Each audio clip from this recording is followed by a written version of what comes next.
Thank you for tuning in, clicking on for Reaching New Heights with Troy Bell, the City Manager, City of Muskegon Heights, where you get to know what you need to know so you'll be in the know.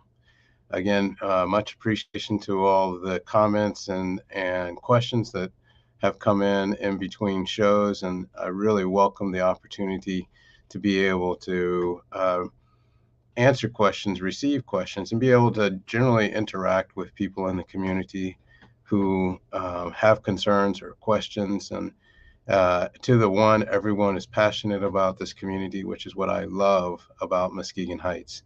And so if you do have questions between shows that you don't get a chance to ask during the show, or you want additional clarification, always feel free to contact us at City Hall.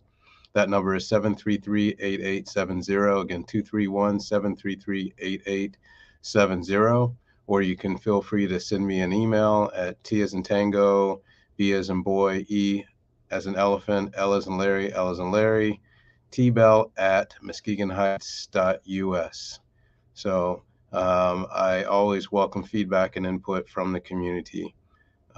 So keep it coming.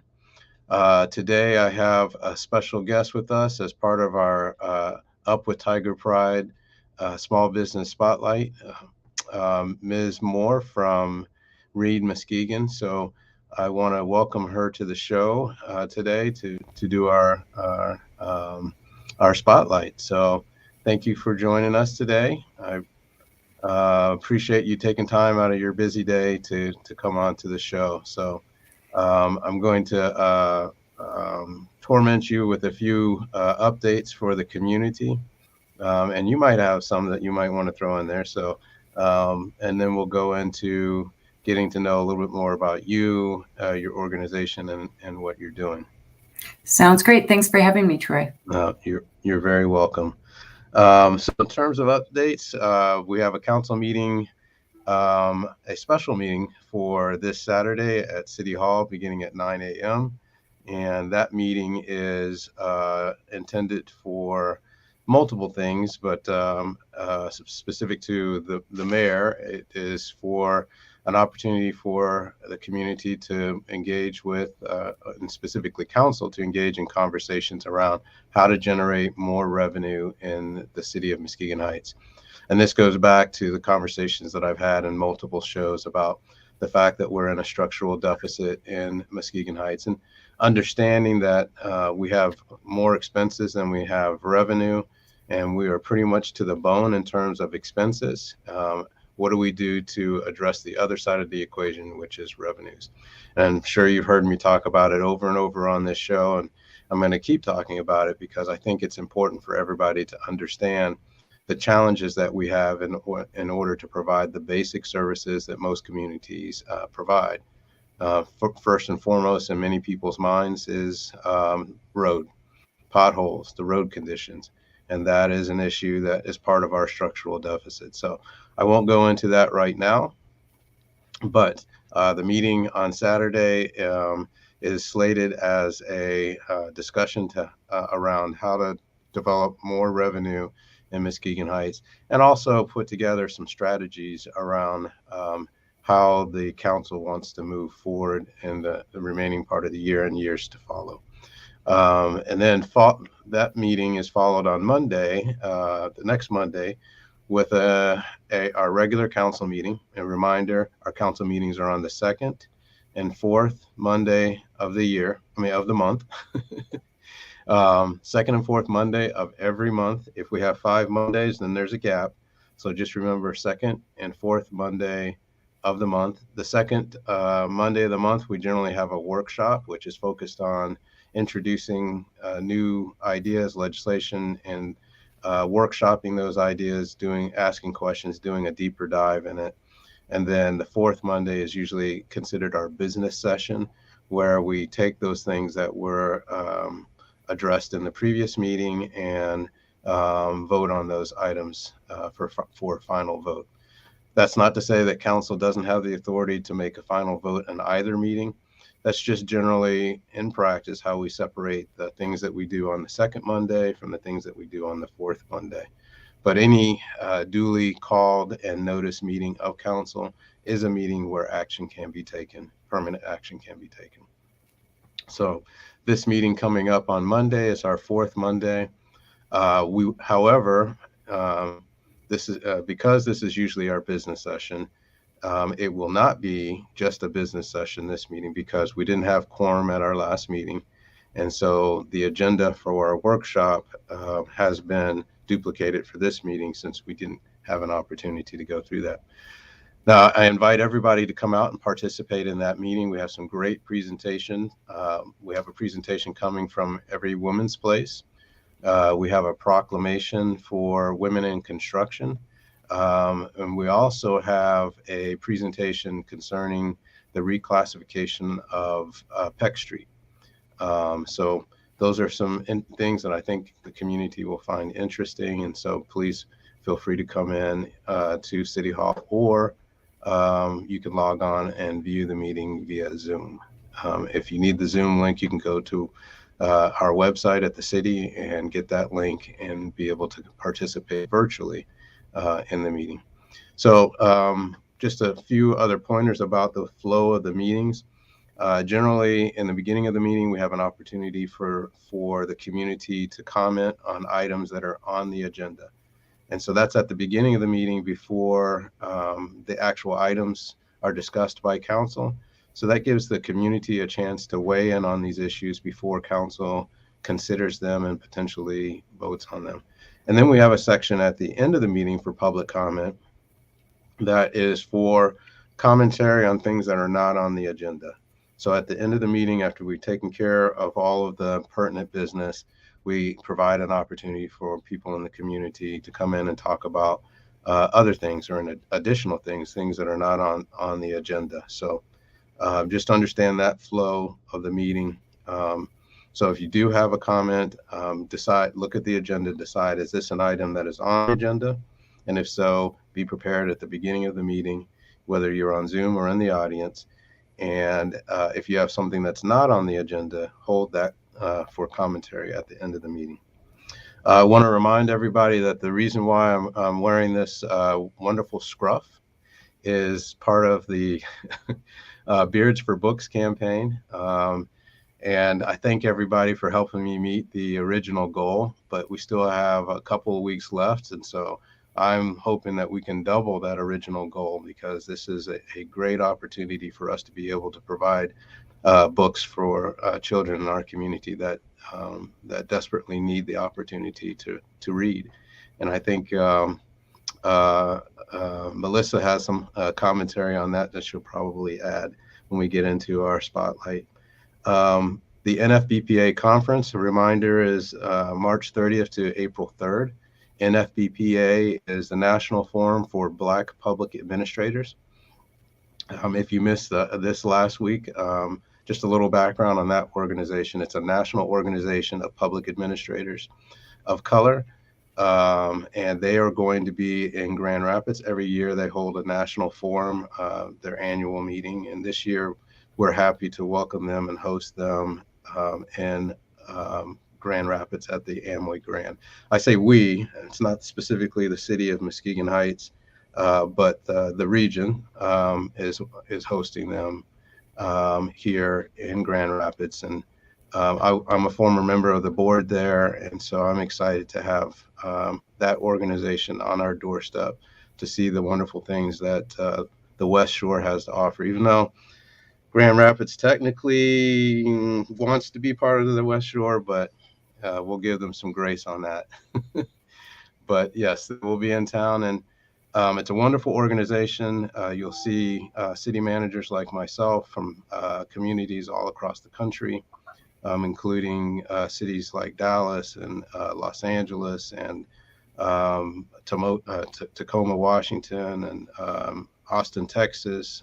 Some of the major cities across the country that you may not have known have city managers that are African American men and women. So it is a great opportunity to be able to participate in the workshops and the events there and have a good time. And I strongly encourage you to take advantage of signing up for that conference. You can go to the website at nfbpa.org untitled.org. That's N as in Nancy, F as in Frank, B as in Bravo, P as in Papa, A as in Alpha.org. And you can find the link for the forum there. April 1st is our cleanup. Reminder, be ready to move your vehicles off the terrace and onto the street. We will be ticketing and towing vehicles that are in the yard. You cannot park your vehicle in the grass. It has to be on a driveway, a hard surface, and that driveway has to be adjacent to a curb cut. So you can't drive over the curb to a driveway. It has to have a driveway that is cut into the road, connected to a driveway, or in a garage. So if you do not have a driveway, then you need to be on the street. If you do not have a curb cut, then you need to be on the street, or you will be ticketed and towed. Also, the leaf pickup and yard waste pickup begins again on April 1st. So be prepared to clean up your yards and get that stuff out to the curb. If you have leaves and leaf bags that have been out there through the winter, be prepared to be cited, because when Republic comes by to pick up the trash and the yard waste, if they go to pick up a bag and it breaks and you have leaves all over the ground, that is something that can and will be cited. So make arrangements with DPW to either have them come pick it up or take it down to DPW, or rebag them.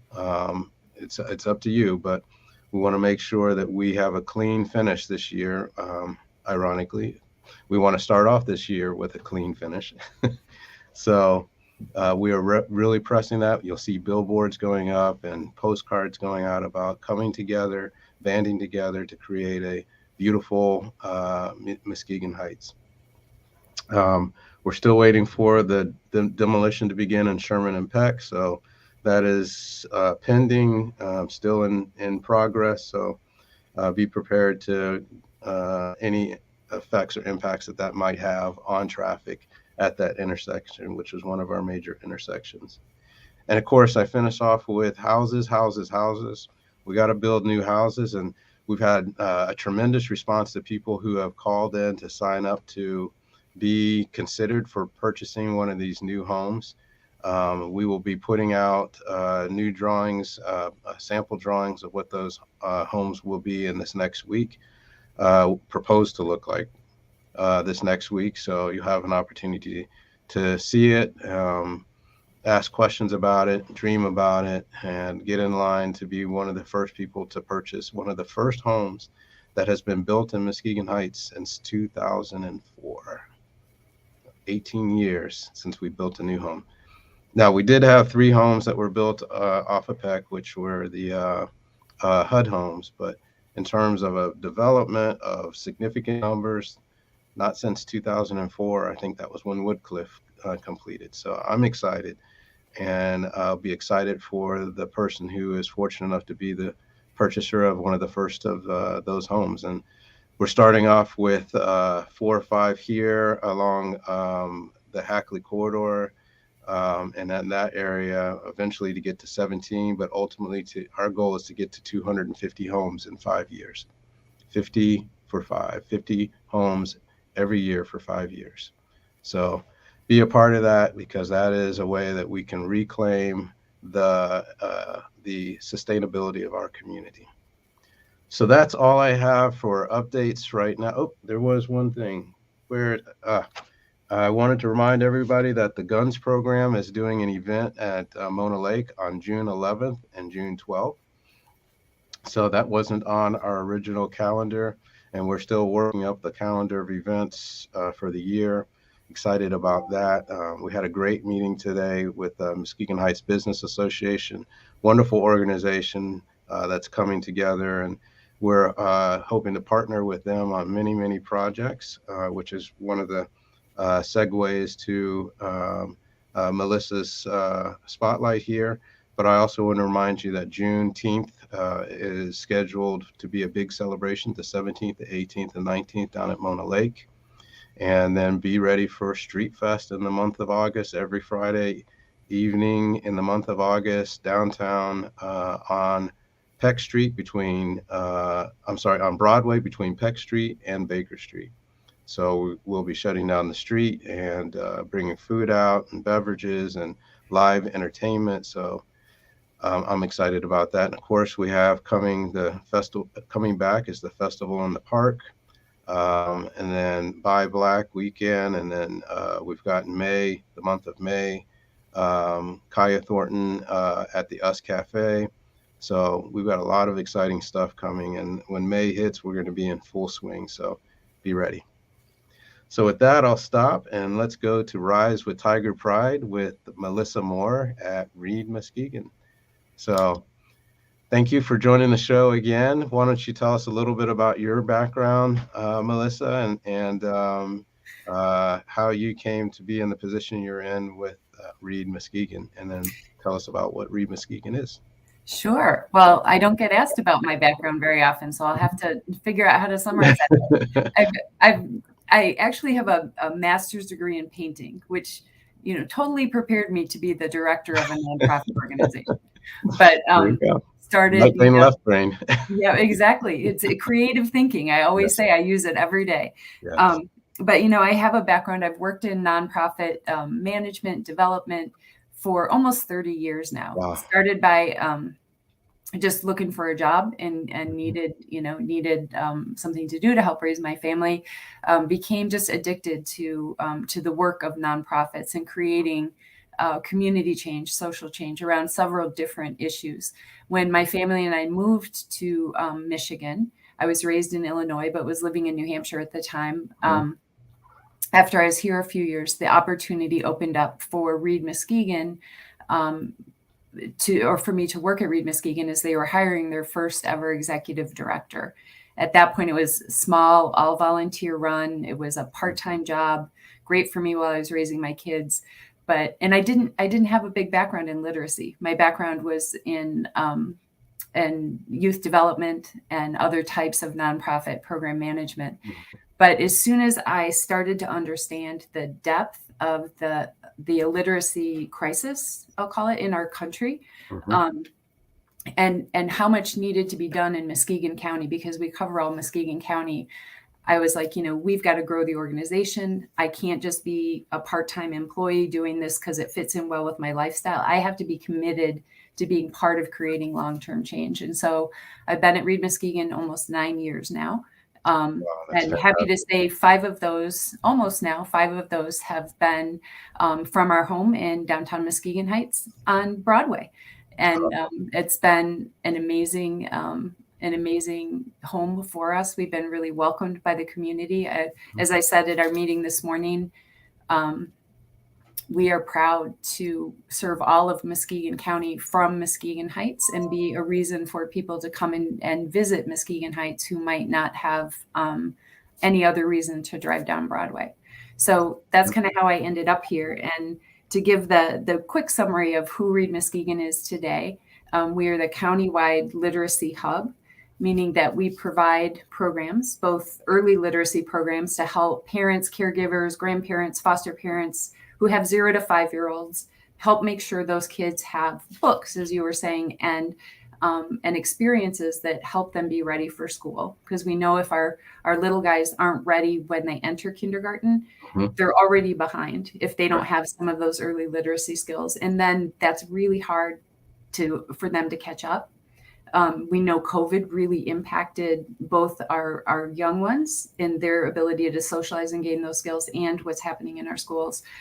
So we do a lot of family literacy around early literacy. Our specialty really is in working with low literacy adults. And I don't think people understand, again, the depth of what this issue is in our country right now. But 43 million adults in the United States read below a 3rd grade level. 43 million. It's about 1 in 6. In Muskegon County, that's over 23,000. And over half of the adults in our country read at an 8th grade level or below. And it's really hard to get a job today at that kind of reading level because it's so connected to technology, to being able to, read, pretty complex instructions, communication skills, all of that stuff.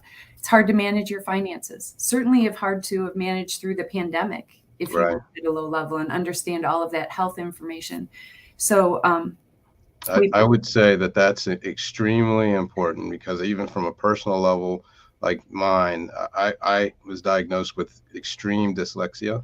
mhm, Were not for the fact that my mother was an English teacher, was a special education teacher, I would have never made it out of kindergarten. And yeah, so yeah, that was a blessing to me, that I know that a lot of other folks reach adulthood and never have somebody to recognize that, realize that, or work with them to be able to work through those situations. So, yeah, yeah. And it takes a lot of individualized attention because dyslexia impacts everybody differently. So you right. really have to find out with What that that, one individual, what yeah, are the tools that work? And that's one of the things we really specialize in, because there are a lot of adults who, like you said, didn't get diagnosed, they didn't get the attention that they needed. It's tough for a teacher to provide that individualized, right. attention in school. Hmm. And sadly, the rate of dyslexia in our incarcerated individuals in Yeah. our country is almost double the national average. I can't remember the statistic. I haven't looked at it for a while, because we know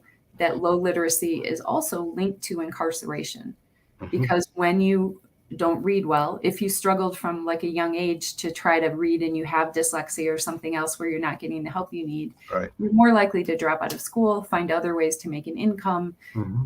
And again, so we do a lot of work in the jail with reentry. COVID kind of impacted that. We work at KPEP, also trying to help individuals that are reentering our community from incarceration, make sure they've got as much support as possible around that. We do programs for adults who don't speak English as their native language. Hmm. Actually, not far from where you're at right now at Mahali, we do our class there twice a week. Um, Beautiful. yep, we're just trying to do everything we can to bring program to where individuals already are. So Hmm. it could be through one-on-one tutoring. We're trying to reopen some drop-in programs at Michigan Works, at some of Hmm. our adult education facilities, some of the churches. We're trying to build, stronger partnerships with our churches. So Now, when you say drop-in programs, explain that for what that is. our audience. Sure. So we call them lit labs, but it's basically drop-in tutoring, and it means that, say you've got a document, something from the city, an ordinance, whatever it happens to be, a lease, healthcare information, and Right. you're struggling to understand what's on that piece of paper, and you need some help getting it filled out in that Mhm. moment. You could come to drop-in tutoring, bring that with you, and we could help you through that and make sure that in that moment your need gets met. Mhm. We can also do longer term things if you're interested, again, specifically in health literacy or financial literacy. We'll have a toolbox of things there we could pull from that may have, commonly used documents or samples of things that could be used. And a lot of times people who come to our drop-in programs will then transition into more individualized, tutoring and longer term things like that. But Mhm. yeah, we're hopeful that we'll have a couple of those. I know we're talking to the clubhouse over on Peck Street and a couple of local churches about getting those set up again now that the COVID numbers have gone back down. So It's beautiful stuff. I don't know if you know about my background, because I spent time in education and ended up working as a superintendent out west. And so I've shared with the listeners here before how important it is to be able to provide educational opportunities outside of the classroom. mhm. The data tells us that inside the classroom, in a school setting, you can move the needle in terms of student performance 25%. But 75% of the learning opportunity occurs outside of the doors, outside the grounds of the school. And the things that we do, whether it's pop-ins or drop-ins, to be able to engage with people with public pedagogies or curriculums out in the community, really are where we can make the biggest impact on learning and education. Yep. And I So, think so much of the focus is on the children in school, which is important because we need to focus on them. But I think it's important for everyone to realize that if that child goes home to a home where the parent or grandparent or right, whoever they're living with struggles to read, yes, they're losing out on all of this learning support, which again really impacted them during COVID when right, they were having to learn from home. So yes. we will go wherever we are welcome, and try to work to provide ways to integrate literacy into things that are already happening. We've talked about working with churches and figuring out how to turn a Bible study into a way to, to do literacy development, because that's a place that people show up. Literally is a good book. Yep. It's not a good book. Yeah, it was my biggest struggle to try to find ways to get into the home, because it's there that you can impact the parents, the guardians, the student that may have dropped out of school, as well as the one that's still in school. But being able to reach into the community, into the home, was my biggest challenge as a superintendent. So finding creative ways to do that, like what you're doing, is fantastic. And I still remember the old concept of the Bookmobile. I don't know where that is today. But yeah, the Maddle has one. They have a new Bookmobile, and if you're doing it like for the Friday night festivals in August, I bet you they would bring it down. They would probably be really excited to park it right in the middle of Broadway. Right, that would be awesome. Yes. Yeah, for sure. Well, now that you've given us a little bit about the background, I want you to share with our audience about the new program that you shared this morning with Muskegon Heights Business Association. I'm really excited about this. Yeah, I am too. I've been, as soon as I was introduced, this program is called, the national model is called Family Service Learning. It was developed by the National Centers for Family Learning, which is based in Louisville, Kentucky. And they have been doing this work for about a decade. So we don't have to reinvent the wheel. They're doing the evaluation, which is really exciting. But I found out about this program probably 5 years ago now. And it's been one of those things on my wish list. Like, I know you've got a wish list of things you want to do for the Heights to bring this program here. Right. So we've gotten funding through the Community Foundation and some of our business partners to pilot this program in Muskegon Heights. We specifically chose Muskegon Heights because this fits so well into the initiative to try the new Reaching New Muskegon Heights initiative to really look at how we can better engage our families, our citizens in education, and helping to be a part of community change, of investment in their communities. So it takes this the idea of community service, but it builds literacy skill building into the program. It's like, as I said this morning, it's hard to explain. I can send you a video and you get really excited about it. But basically what it does is it helps individuals who participate look at all the assets. Like, I think Muskegon Heights, everyone can name off all the bad statistics, but we want to talk about all the assets that are there as well. All of the resources that the people who are there may not see in themselves that can be a part of the rebirth of the city. So this program does all of that. And at the same time, it's building college and career readiness skills. It's helping re-engage families in the education system. It's been shown to increase literacy levels. So we're going to pilot it for 8 weeks in Muskegon Heights. We're still looking for 3 or 4 more families to participate. And family is a very broad definition, can be any group that defines themselves as family, foster families, single parents. And they'll meet once a week, work through this program. And at the end, there'll be a service day, which hopefully you'll join us for, celebration, and figure out how we're going to make it last, as a year-round thing. And every family will get $100 stipend for participation, as well as some other incentives, gas cards, because we know that's an important thing. We want them to be able to show up. We'll have childcare for the little guys. But I do want to emphasize, any family member from about kindergarten up is welcome to join, and they will be participating in the visioning, in the planning, in the learning, and in the implementing of this. So it's not the parents do it and the kids sit by the wayside. So what I really liked from the literature that you provided, looking at that, is the emphasis on project-based learning. I'm a huge advocate of project-based learning, and I was able to see that work in an environment that I was teaching in and administrating in. And we were able to see a huge increase in literacy and learning and Mhm. all the other skills, like you said, college and career ready skills, Mhm. um, just out of being able to be hands-on and Yep. learning in that process. It Yeah. becomes much more relevant, I think, Yep. when you're doing that. For sure, for sure. And I think, some simple examples are that one of the first things they do is like look at what the assets are in the community and what some of the hurdles are and things they Mhm, might like to address. And they do some research. So how to do online research, how to communicate that mhm, to your fellow participants. How do you have conversation when you disagree? These are all really important skills that are part of literacy. Literacy isn't just about reading.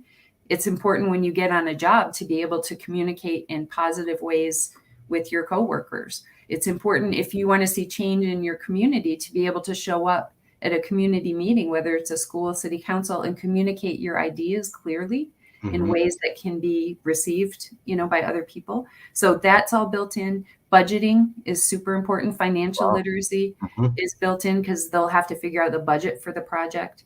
Right. Public speaking, hopefully they'll be able to come in front of some public groups and talk. So all of it, again, like you said, is based on real hands-on experience. And the cool Mhm. part is it's multi-generational. So Right. the kids are seeing their parents reinvest in their community. They're seeing their parents reinvest in the whole family.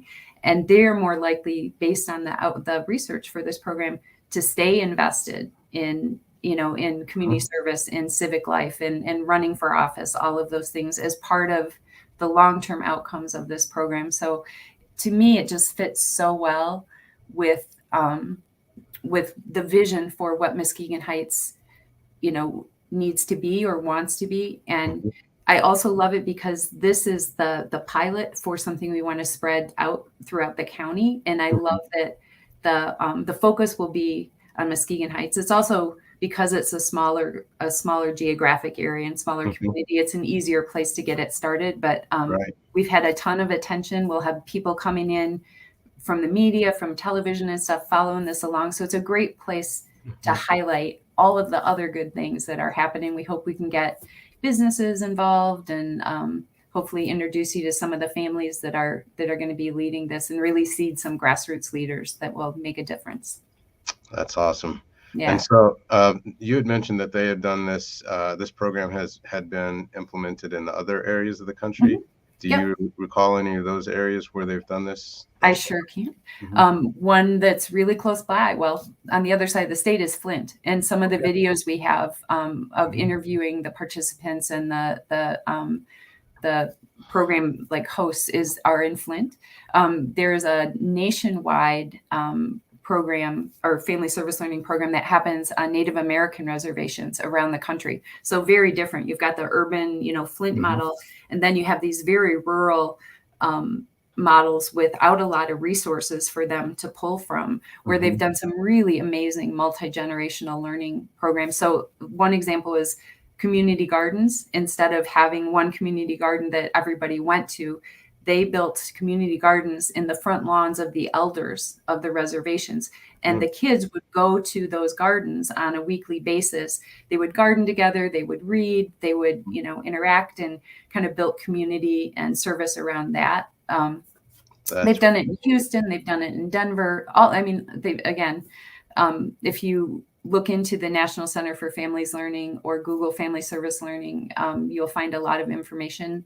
It was just highlighted in Washington D.C. In the fall as a national model for family literacy and really something that I think a lot of experts believe is important for changing the long-term outcomes because we're again building investment in education and Mhm. connection to education. So That's wonderful. yeah. Yeah. And so when does this, kick off? Well, next Thursday, we are having a dinner for the families who we have recruited to date. The just to bring them together for the first time, kind of introduce everything, do some just early visioning. They're going to name the program, like they'll name their cohort. Okay. Um, they're going to start.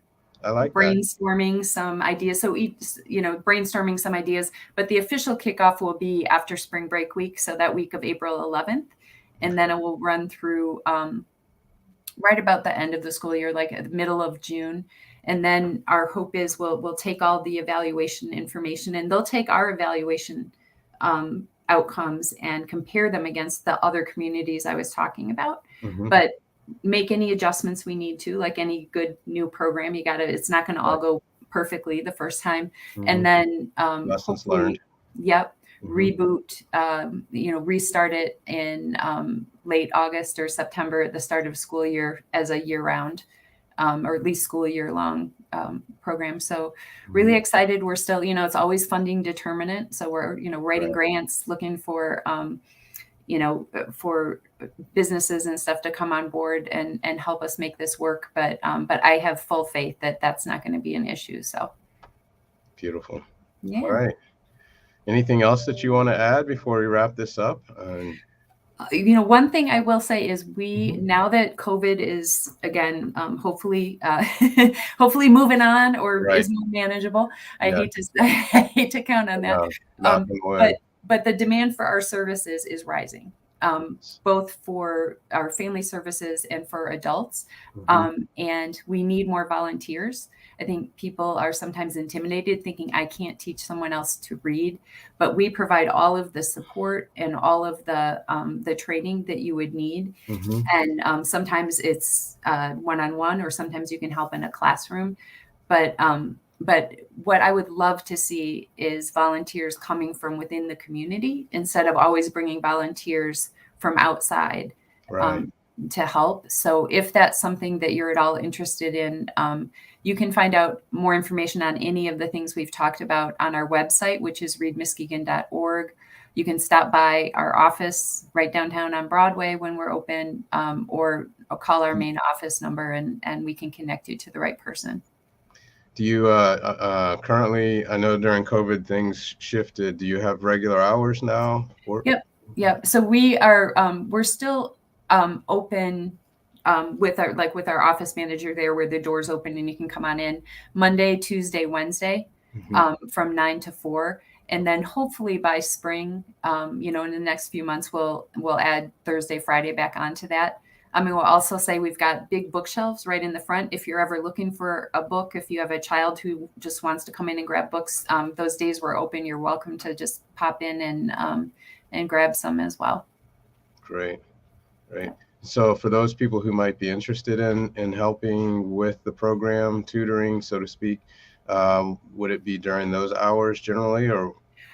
No. So if you want a tutor, we work around the availability of the tutors and the individuals. Like if you were going to do one-on-one, they meet at all different times. Sometimes during the day they can meet. It has to be in a public place. So that's our one stipulation. We don't go into people's homes, but we have, amazing libraries with places to study. I know one tutor learner team used to meet in the cafeteria at the hospital because their learner lived across the street, and that was an easy place. So we help find a space. We match up time. Sometimes it's evenings, sometimes it's during the day, depending on work schedules and all of that. So we really work hard to make a good fit between both the tutor and the learner. And then again, like I said, support along the way. And I will also say, if anyone has a special interest in working with someone who speaks another language as their native language, we have seen an increase also in outreach to us for both participation in our class and one-on-one around there. So we're always looking for people that you don't have to know another language, but if you do happen to know another language, that's always a bonus for us. So excellent. Well, I'm glad you covered that, because I know some people hesitate thinking that it's only 9 to 5 type of thing and they don't have time. But with that flexibility matching up with the needs of the learner, I think you'll find that more people might find their way to be involved that way. So. Yeah. And like I said, if you're interested at all, just, give us a call or stop by and we can kind of give you an example or of what it might be like, or have you talk to one of our other newer tutors who's kind of talked through, how the process went for them, just to reassure you that that you can do it. Excellent. So do you can you repeat the phone number again? Sure. Yep. Our phone number is 231 Mhm. 747 7273. And that's our main office landline. So if no one answers, just leave a message. If you want to speak individually to one of our program staff, all of those numbers, everyone's got their own cell phones, are on our website, which is readmuskegon.org. And you can find us all phone numbers and emails there. Great. All right. Well, thank you so much for joining our show. I'm really excited about the things that you're doing today and the program that's on its way. So count me in terms of helping out any way that I can. And I appreciate your offer to volunteer and help out with the Street Fest. So Yeah. um, I Yeah. am really excited about this year and where we're going. So thank you Yeah. for being a key part of that. It's our pleasure. Like I said, I have loved being part of the Muskegon Heights community. I'm always really proud to host meetings, and have people come down to our space. So thanks for letting us be part of it. Sure. And you hold down an important part of our Broadway streetscape. So it's nice to have it active and use and for our use like this, which is wonderful for our community. It's fantastic. Thank Yeah. you for hanging in there with us. All right. It's our pleasure. Right. So we will go ahead and move on to our discussion to catch up on houses. And we left off last week with questions around types of houses and how you can get involved. And so I want to remind and reiterate that our objective with the new construction is to make sure that we are creating an opportunity to transition people from renting into home ownership. And so that's why we're building into the program this bridge for down payment assistance, credit repair, and homeownership mentorship. Just like Melissa just mentioned, financial literacy is an important part of that. And so that is a key piece of the bridge that we're building, getting people to understand the value and importance of owning versus renting, and realizing that ownership is not that far, is not outside the reach of most people. And so if you're paying $900 to $1,000 a month in rent, we are looking to put people in houses for $700 to $800 a month with home ownership. So that money that you're paying then goes into the value of your house and not into the pockets of the landlord or into their mortgage company. So this is very intentional about building that bridge. And we expect, as a side benefit of building this bridge, that we will be able to maintain the fiber of our community, that we will give an opportunity for those people who are currently residents of this community to participate in the renaissance that is coming to Muskegon Heights. Because the last thing that we want to have happen is have that renaissance occur, and the people who have put their blood, sweat, and tears in this community are not here to benefit from that renaissance, to participate in that renaissance, to take part in that renaissance. And so we want to make sure that we build a bridge for those people who are part of this community to continue to be part of this community, but in a way that develops wealth for them and creates the opportunity for intergenerational wealth. Because the single most significant factor in terms of your ability to transition wealth from one generation to the next generation is the ownership of property. And that's nationwide. That's not just Muskegon Heights, that's nationwide. And so we need to make sure that we build a bridge for the people who are part of this community to be able to transition into that space for creating their own wealth through the ownership of property and creating the opportunity for intergenerational wealth to be able to pass it on to the next generation through the ownership of property.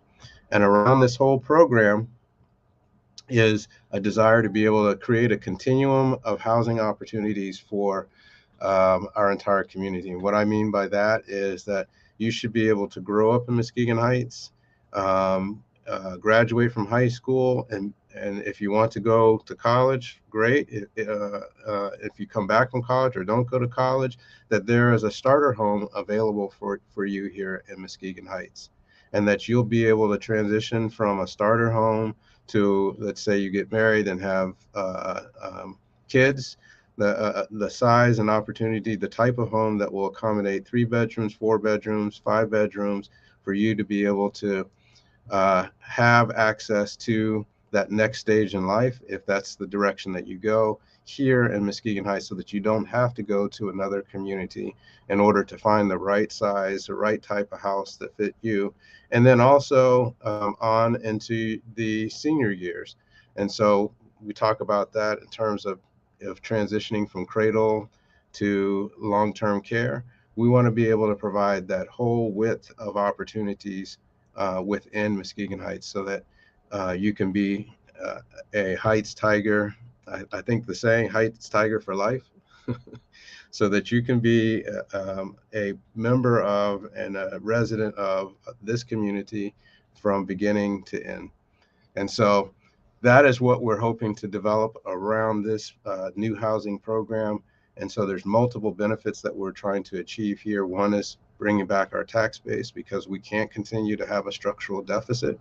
We have to fill in the gaps in these vacant lots and put homes on them, not only because that gets rid of the blight and addresses the dumping and the littering, but it puts property tax into the tax base and income tax into the tax base.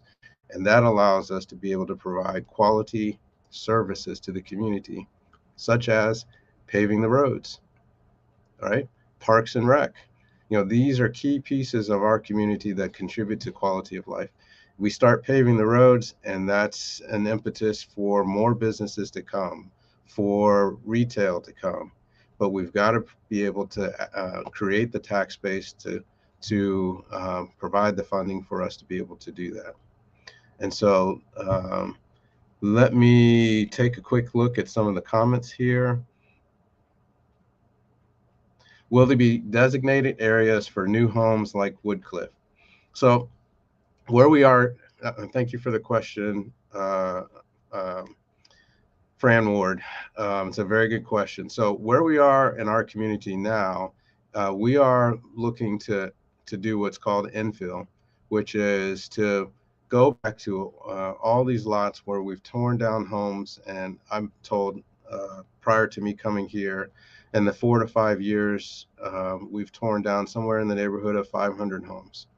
And so, and some of that had to happen. I'm guessing some of it probably could have been avoided, but either way, regardless, the challenge that we have is that there were no homes built to replace those homes. We tore down, we left it barren, and we went on to the next one. So our primary focus and task now is to fill in those gaps where we've torn down homes. You've heard me say, and I will continue to say, we have over 1,000 vacant lots in Muskegon Heights, which is both our asset and our liability. It's our asset because in other communities that are now going through transition, they're looking for ways to tear things down to build what people are looking for. The reality is that most people today are not looking for fixer-up homes. They're looking for new, turnkey, move in, walk in, ready to live homes today. And so other communities are having to tear things down in order to do that. We have a running start because of the number of vacant lots that we have. And those vacant lots are scattered throughout our community. And so we're not, at least in the initial stage of this, going to designate a development area like Woodcliff, where you have all the homes that are built at the same time and in the same time span. What we're doing is we're looking at these vacant lots that are scattered throughout the community and filling those vacant lots. And what that does is it stabilizes streets and blocks. You'll hear the mayor talk about stabilizing the community. This is a big step in being able to stabilize a block, because we fill in these gaps. That helps increase the value of every other house on that street, regardless of whether that house is much more expensive or less expensive of the ones that are on that street. The point is, it fills in a vacant lot. And whether that is a high price house or a lower price house, that is no longer a vacant lot, which increases the overall value of that entire block. And so we want to be able to buoy each of these blocks and these neighborhoods by filling in these gaps. That's one less place for people to dump. That's one less place for people to leave their trash. It's one less place to be overgrown, waiting on Public Works, which is undermanned and under-resourced, to come cut it. And I know, and I hear this all the time. Why should we cut our grass and why should we clean up our lots if the city doesn't do that with their lots? And I understand that. I mean, that's a valid concern, valid. I don't know if I want to call it a valid argument, because right is right and wrong is wrong. So it shouldn't be about what my neighbor to the left or the right is doing. I still have a responsibility to do what I need to do. But I do understand that sentiment. But I want everybody to understand it's not because the city doesn't want to. It's because the city does not have the money to. And so because of the structural deficit that we're in, every year our expenses go up. A lot of that is due to retirement costs and pension costs that we have no control over today, that we're still paying for yesterday. Those costs continue to rise, and that's driving a significant portion of our expense increase, but our revenues continue to stay flat. And so because of that, we don't have the funds to buy the equipment, to hire the staff, to be able to go out there and maintain those vacant lots. So the best thing for us to do is to put those vacant lots into hands of people who want to build new homes. They take care of the lots. If they don't take care of the lots, then we take the lot back. They have 3 years to build on these lots. So once they start, they have a year to finish. And like I said before, they're required to provide access to down payment assistance programs, credit repair programs, and to offer 1 to 3 years of mentorship. And so that is our plan, to start filling in these gaps. Now, once we get the momentum going with filling in those gaps, and that process is off and running, then we'll come back and look at ways that we can do planned unit development. One of the primary spots that I think we should be able to get accomplished in the near future is off of Summit and 6th Street, Edgewood. Lindbergh. That property was a school that was torn down, and there have been a few starts and stops on developing that. But being able to put townhomes on that plot of land, or single-family homes on that plot of land, should be something that is doable. And we're currently working with the state on a plan to do something like that, because the state owns that property. So that would be our second phase, so to speak. Not to say that these two things can't work fairly in parallel, but yeah, Glendale Elementary. Thank you for clearing that up, Ms. Bird. I get Glendale and Lindbergh confused in my head for some reason. Those two words always are intertwined in my head. I guess that goes back to my dyslexia for whatever reason, but thank you for clarifying that, Glendale. But the point being is that those two things can run in parallel, but what we want to get off and running on is building these new single-family homes. And we're looking at a price range of 150 to 280, in that range. The second thing that we're trying to focus on is the rehab of existing properties. So the rehab of existing properties should allow us to fill that gap between $40,000 and $80,000 for homes, and getting those homes rehabbed and back on the market, and then creating opportunities for people who want to move out of East Park Manor and into homes, whether it be on an initial rental basis and a rent-to-own program that allows them after 5 years to have a ready-made down payment, so that they can be in a position to make that purchase at the end of 5 or 10 years. Those are the types of things that we're moving forward on, putting the pieces in place. And I didn't get a chance to mention it while Melissa was on with us, but we are looking to work with Muskegon Heights Business Association and providing opportunities for people who work in Muskegon Heights to get funding towards buying a house in Muskegon Heights. So if you work in Muskegon Heights, we want to make sure that you live in Muskegon Heights. And you may have heard me say before, we have approximately 3,000 jobs in Muskegon Heights, and over 2,800 people commute in for those jobs. So those people, we want to give them an incentive to be living in Muskegon Heights and working in Muskegon Heights. And so we're talking with the members of our business association and those manufacturers and industry leaders in our community about providing a package that says, okay, if you buy a house in Muskegon Heights, you've worked for me for X number of years, we will put $5,000 or $10,000 towards your down payment or closing costs. And if you stay here for as a gainful employee for 5 years or 10 years, depending on how much the down payment is, then that amount is erased, and it is not a debt, it is a gift. And so this is a model that's being used in multiple other communities, and we would like to bring that model here. So with all the other things that we're putting together, the synergy is in being able to layer partnering with our business community to be able to provide that opportunity. I don't see any other questions here. So then let me move on to vacant building fees. I talked last week about vacant building fees. And so there were some questions that came up as a result of the conversation around vacant building fees. And so let me clarify, that is an annual expense if you are an owner of a vacant building, whether it's a vacant house or vacant commercial property.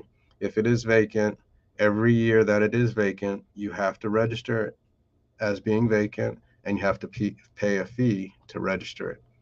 So it's not that you can go 3 or 4 years with it vacant and then pay a one-time charge and be done. No, every year that the property is vacant, you have to register, and every year that you register, there's a fee associated with that. And if you fail to register, then there's a penalty associated with that. And thus far, we have not implemented the penalties. We've only moved forward in collecting the registration fee. And that is to give people a chance to catch up and to address the vacancy. And maybe there's an opportunity based on this vacant building fee for people to now get these buildings up and running instead of just holding on to them and having them sit. And especially, we want to pay attention to the upkeep of these buildings. It's one thing to have a vacant property because you haven't figured out what you got to do with it. You may have an extended family, and you have family members that are interested in moving into the area. We get all that, but that's no excuse for it being overgrown with grass. It's no excuse for the paint to be peeling off or the shingles to be falling off, the bricks coming down into the street, or the siding slipping off the sides. So if you're going to have a property that's vacant, you still need to keep it in good working condition, because the rest of the community should not have to look at a rundown vacant property that whoever's owning it is holding it and not doing anything to keep it up. So to answer those questions that I had, the purpose that I understand for the vacant building ordinance is to make sure that we are motivating people to make good use of these properties and not just holding them and having them in disrepair. So I hope that answers that question. And with that, I think we have run out of time here. So I will wrap this up. Thank you so much for tuning in and clicking on for Reaching New Heights with Troy Bell, the city manager, City of Muskegon Heights.